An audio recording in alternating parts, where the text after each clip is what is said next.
So for this technique I'm going to do static cupping on the spinous process. I'm going to do it all along here, and then at the same time, once I get, how's that? So yeah, weird. Does it hurt? No. No? Okay. And then at the same time I'm going to be doing slide cupping as well.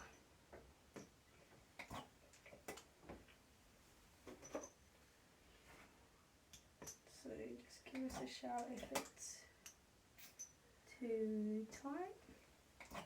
Just do one.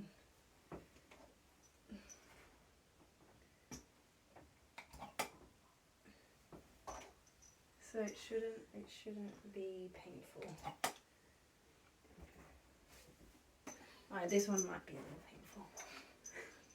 Okay, for when I do slide cupping, I just have to make sure the tension is okay. So I want to make sure I'm not yanking it, so it's a little bit tight right now. So I'm going to just do half a pump.